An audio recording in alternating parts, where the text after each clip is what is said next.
Hello বন্ধুরা, এর আগের ভিডিওতে তো তোমরা দেখতেই পেলে যে আমি দীঘা এসে কী করলাম সেদিনটা। তো সকালবেলায় উঠে এই যে চা খেয়েই চলে আসলাম একদম বিচের সামনে। তো সকালে যখন দীঘার সমুদ্রের জল একদমই পাথরের সামনে থাকে, দীঘার সমুদ্র নামা যায় না, তো পাথরের সামনেই আমরা চলে গেলাম সবাই মিলে। তো দেখতেই পাচ্ছ পুরো লোক ভিড় হয়ে গেছে। তো এখানে বসে থাকলেই তুমি মোটামুটি ভিজে যাবে। তো আমরা ওখানে বসেছিলাম, তো আমি প্রায় অর্ধেকের বেশি ভিজে গিয়েছি। তো তারপরে আবার চলে গেলাম, যেহেতু ঘুরতে বেরোতে হবে। ভেজার পরে ভাইরা ডাক খেতে দাঁড়ালো।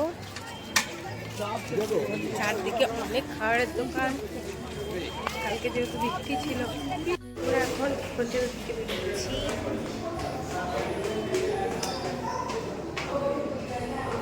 আমরা এখন হোটেল থেকে বেরোচ্ছি ঘুরতে যাওয়ার জন্য। তো সকালে স্নান করতে গিয়েছিলাম, এসে রেডি হয়ে এসে বেরোচ্ছি। আমরা এখন বেরিয়ে পড়লাম ঘুরতে যাওয়ার জন্য। রেডি হয়ে গেছি আর রেডি হয়ে যে বেরিয়ে পড়লাম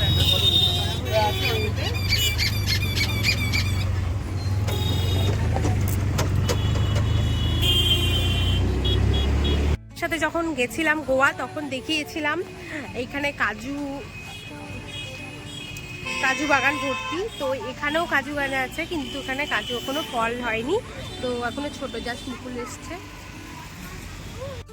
ঘুরতে বেরিয়ে আমাদেরকে একটা মন্দিরে নিয়ে গেল, যেটা রাধাকৃষ্ণ চৈতন্য মহাপ্রভুর মন্দির, কিন্তু এটা পড়েছিল উড়িষ্যাতে। তো তার জন্য এই মন্দিরের যে আদলটা বানানো ছিল একদম পুরীর মন্দিরের মতন করে। তো দেখে চূড়াটা দেখে বুঝতেই পারছো তোমরা। আমরা এখন চলে এসেছি তালসারি সমুদ্রের সামনে। রোদ আছে, সমুদ্র,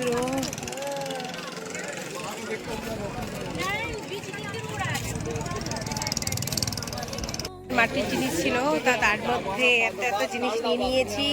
মাও নিয়ে নিয়েছো, মা দেখাও, দেখো ভিডিওতে মাও নিয়েছে। তো এখন বর গেছে ওখানে শশা মাখা খেতে। এই যে ঘুরে যাচ্ছে। কি গো, খাইলে না? চলো তাহলে, চলো বেরাই এখান থেকে তাহলে। উদয়পুর বিচে কিন্তু আমাদেরকে অনেক ভিড় জন্য গাড়ি থেকে নামিয়ে দিয়েছে। এখন হেঁটে হেঁটে যাচ্ছে, প্রচুর রোদ, অবস্থা প্রচুর টাইট, প্রচুর গরম। যেহেতু রিক্সা আরো বেশি গরম। হ্যাঁ, ছাতা তো উঠছে না।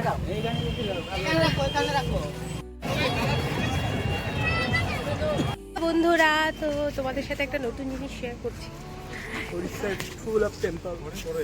তো তোমরা তো সবাই জানো যে পুরীতে আমাদের জগন্নাথ দেবের মন্দির আছে, যেটা যদিও অনেক পুরনো আর সব থেকে জাগ্রত মন্দির। তো ওটারই একটা আরেক জায়গায় বানিয়েছে, সেটা হলো দীঘাতে জগন্নাথ দেবের মন্দির। এই যে পিছনে দেখতে পাচ্ছ একদম পুরীর মন্দিরের আদলে তৈরি।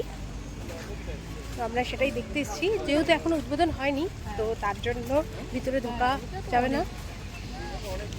এই যে মন্দির পিছনে দেখতেই পাচ্ছ। চলো তোমাদের সাথে একদম ক্লোজলি শেয়ার করছি। এই যে দেখতে পাচ্ছ পুরীর মন্দিরের আদলে তৈরি। তো এখনো কাজ চলছে, কমপ্লিট হয়নি। এই যে দেখতেই পাচ্ছ মন্দির এখন উদ্বোধন হয়নি, তো একদম ওরকম করে বানানোর চেষ্টা করেছে।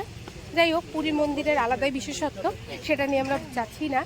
এটা অন্যরকম, আর এটা অন্যরকম। ওই মন্দিরের সাথে এই মন্দিরের তুলনা হয় না। যাই হোক, এই যে আমরা আবার চলে এসেছি। যাচ্ছে ভাই, এখন এখন রাইড করবে, তো তার জন্য যাচ্ছে ও আগে পরে এসে দিয়ে যাবে ও। এই যে এখন আমরা চলে এসেছি স্নান করতে। এইখানে প্রচুর ভিড়, আমরা জুতা রেখে এখন যাচ্ছি। আবার যেহেতু স্নান করতে যাবে না, এখন ভাই চলে গেল। তারপরে এখন আমরা খাওয়া দাওয়া করতে যাচ্ছি। তো দেখি আমার বর আমাকে কোথায় খাওয়াতে নিয়ে যায়, যেহেতু এখানে নিরামিষ বলতে একদমই নেই বললেই চলে। তো ওটা একটু প্রবলেমের কারণ কি আমি সকাল থেকে এখন পর্যন্ত কিচ্ছু খাইনি।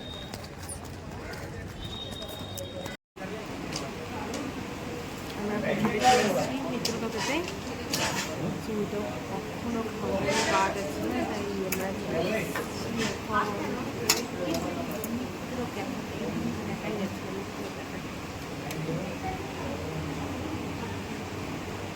পোলাও আর তার সাথে এই যে চিকেন আইটেম। মার ছিল সেদিন নীলপুজোর উপাস, তো তার জন্যই সন্ধ্যাবেলায় আমরা সবাই মিলে চলে আসলাম মন্দিরে শিবের মাথায় মা জল ঢালবে বলে।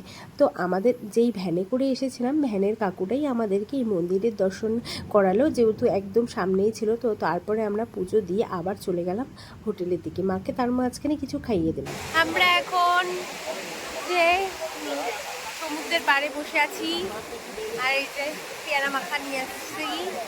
তো এখন এই যে বাবা মা, ভাই যেহেতু চলে গেছে, তো বসে আছি। খুব হাওয়া দিচ্ছে, দারুণ সুন্দর, কি যে মজা। এখানে যদি বিছানা থাকতো তাহলে ঘুমিয়ে পড়তাম।